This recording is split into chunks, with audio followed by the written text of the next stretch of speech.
बार बार मैंने इस बात को कहा है कि बिहार प्रधानमंत्री जी की प्राथमिकताओं में है और बिहार में बार बार उनका आना, ये मुझे लगता है शायद 9वीं बार पिछले एक साल में, जब से केंद्र में तीसरी बार प्रधानमंत्री जी के नेतृत्व में एनडीए की सरकार बनी है, 9वीं बार उनका बिहार आना अपने में दर्शाता है कि एक विकसित बिहार का संकल्प प्रधानमंत्री जी के लिए कितनी बड़ी प्राथमिकता है। ऐसे में आज एक बार फिर हज़ारों करोड़ों की सौगात बिहारियों को वो समर्पित करके जाएंगे और मैं मानता हूँ कि ये प्यार बिहारियों के लिए जो प्रधानमंत्री जी के दिल में है और बिहारी जिस तरीके से प्रधानमंत्री जी को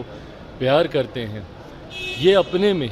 एक ऐसा जोड़ है जो बिहार को विकसित राज्य बनाने की दिशा में और ज़्यादा गति देगा। लेकिन विपक्ष कह रहा है कि झूठ बोलेंगे और कुछ देंगे नहीं, चले जाएंगे।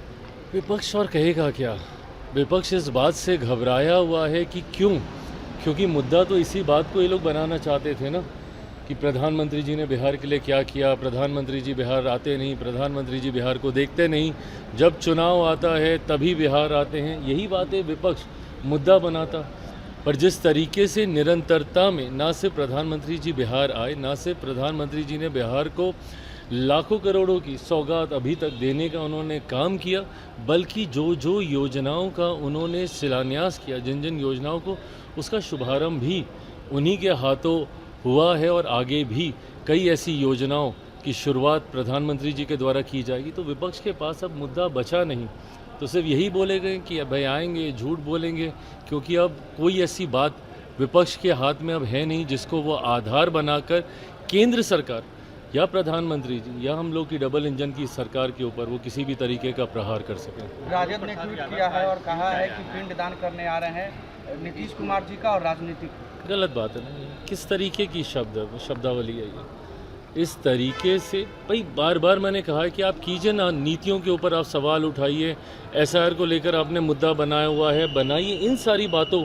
को आप बोलिए जो आपको लगती हैं कि भाई नीतिगत तरीके से गलत फैसले हैं। पर इस तरीके से कहना, पिंडदान, मुख्यमंत्री जी के बारे में इस तरीके के अपशब्दों का उपयोग करना, ये कतई उचित नहीं है, इसकी मैं निंदा करता हूँ। तेजस्वी यादव कह रहे हैं कि राहुल गांधी को पीएम बनाएंगे, जिस तरीके से जो जन समर्थन मिल रहा है।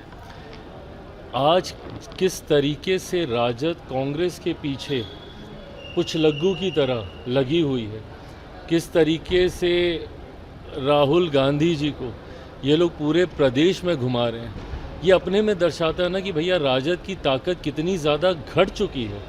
कि एक ऐसा दल जिसके लिए कहा जाता था कि शायद बिहार में अब कुछ बचा नहीं है, उस दल को साथ में ले लेकर इन लोगों को घूमना पड़ रहा है। तो ऐसे में ये बात स्पष्ट है कि राजद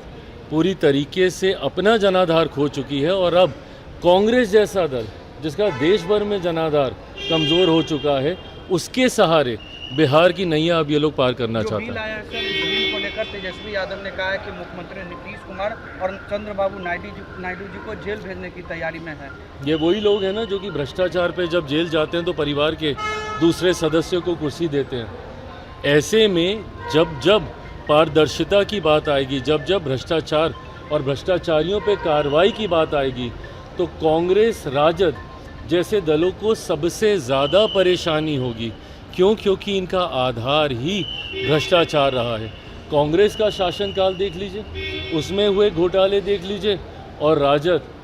के घोटालों का जिक्र तो देश ही नहीं दुनिया में लोग करते हैं। तो ऐसे में जब केंद्र की सरकार भ्रष्टाचारियों के खिलाफ ऐसे बिल लेकर आएगी तो सबसे ज़्यादा तकलीफ इन्हीं लोगों को होगी।